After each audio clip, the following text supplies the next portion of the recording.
all you beautiful people and lovers of food. Today we're going to be doing flavoured butters for a butter board. My name is Vivian and I am your easy chef.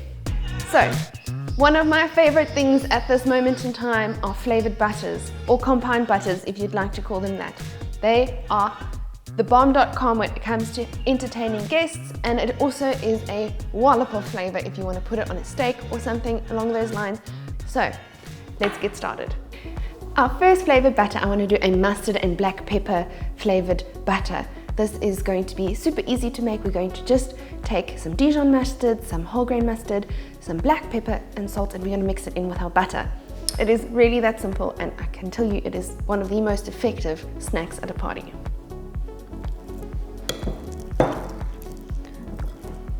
I'm using softened butter. I left it out the night before so that it is easy to stir. Otherwise, if your butter is hard, it's not going to stir well, and it's also going to leave lots of little chunks in it. So rather, use your softened butter. I don't recommend putting it in the microwave to soften your butter. I mean, worst case scenario, you can do it, it will get the job done, but it is just a lot better this way. Use your softened butter, not melted butter. This really is as simple as it sounds. The only thing I can say is if you do add too much salt, it is easy to balance this out by adding more butter, and then you know what, you just have more deliciousness for later. But this is really something that you can get a feel for of how much to add just by tasting as you go. That is it, it is done. It is that simple, and the whole grain mustard is really going to give a nice texture when you bite into it. It gives a nice pack of mustardy flavour, and that pepper adds a little bit of spiciness which complements the mustard as well. So this is our first butter done. Can't wait for the next one. For butter number 2, we're going to do a garlic and parsley butter, which is a little bit of a classic butter, but it is also equally as flavorful and really nice to have on steaks, on our butter board, and it is maybe one of the more calm ones, but it is one of the ones that I don't like to leave out because it is such a staple. I've just roughly chopped some parsley here. You can make it finer. You could also, if you like, use a food processor to do this entire process, but I found it a lot easier just to do this, and I like the texture that it adds. I just like to fry my garlic a little bit so that it gets that raw garlic flavor out, which can be quite pungent. So I like to just fry it just till it's a little bit golden brown, not even, just has to cook a little bit, and then I'm good to put it in my butter.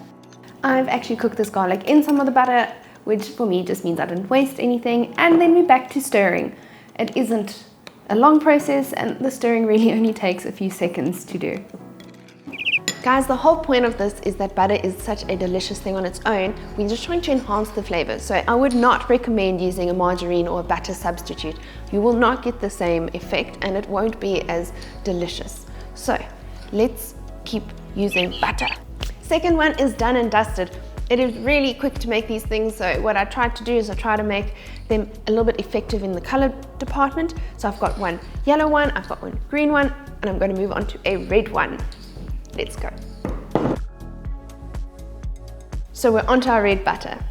If you're not a fan of chili, you're welcome to leave it out. It will still taste delicious. And if you aren't familiar with pepadews, you can substitute it with a little bit of like jalapeno, or even just plain red peppers will also go down really well in this butter. What I love about recipes like this is you can really make them your own. So excluding the chili, maybe adding your own flavors, it all really boils down to your own creativity, and this is something that I love because you can use these measurements for other flavor combinations.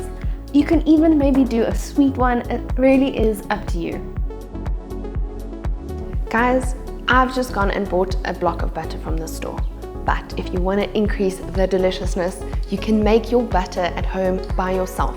It is something that is so doable, and I don't know why more people don't do it.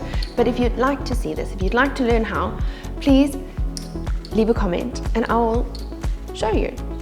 Also, while you're down there leaving a comment, please like and subscribe. Hit the bell icon so that you get notified every time I release a video. I'm going to just demonstrate how you can plate a butter board. It doesn't have to be elegant, you can make it elegant. I like the rustic look because it goes so nicely with the bread that you put on. People aren't then too worried to swipe their bread through your butter board. So I'm going to just roughly show you, but then I'm also going to show you how you can, if you want to, put it on your steak later. That we're going to roll in some plastic, put it in the fridge to harden up, then we can cut it into discs. So there's two ways you can do this batter, and I want to show you both. I've gone with something rustic, just a simple little smear, but really the options here are endless. You could put this in an ice cube tray and mold it and let it soften again.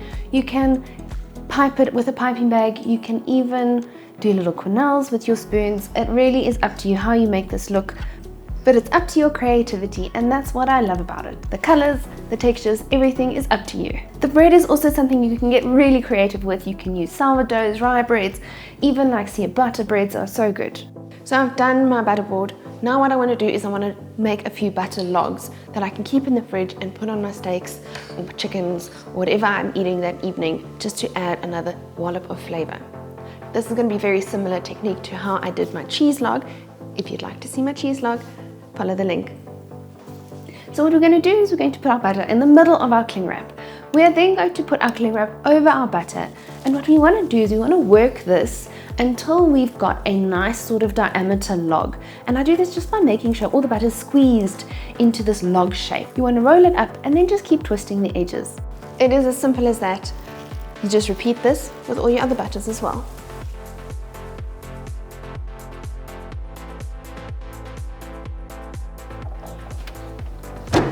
We just leave them in the fridge to harden up. That way when we want to use them, we can cut them and work with them a lot easier.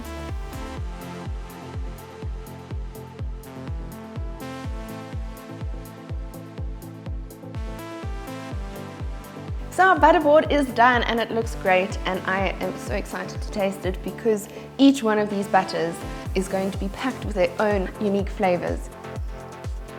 Let's dig in.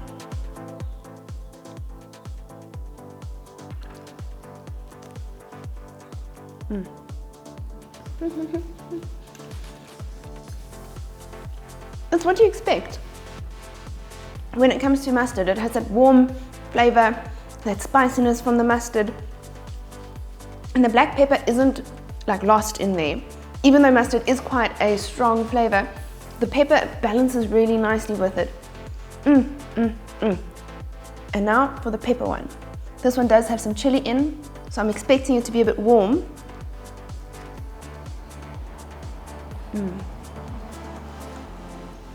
Because we've put the dried chili flakes in and the paprika, it has almost this earthy flavor, but when you hit one of those fresh pepadews, it adds this like pop of freshness which really rounds it off nicely. It is so good, but I still have to try the last one. This one is our garlic and our parsley one. It's salty. That rawness from the garlic was cooked out, so it's nice and like almost this roast garlic flavor with that fresh pop of the parsley.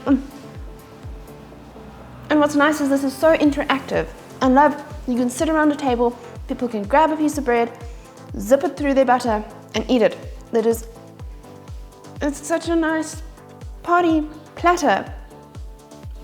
And you can add to it if you want. You can put hummus on as well, or your dips, or your chips, whatever you'd like. It really is up to your creativity. And if you have any leftover batters like I did, I put them in a little log form and I put it in the fridge to set. That goes so well. It elevates your steaks and your food so nicely. If you'd like to see me use my compound batter on a steak that I've made in an air fryer, please watch this video next. Stay delicious, beautiful people. Bye. It's time to party.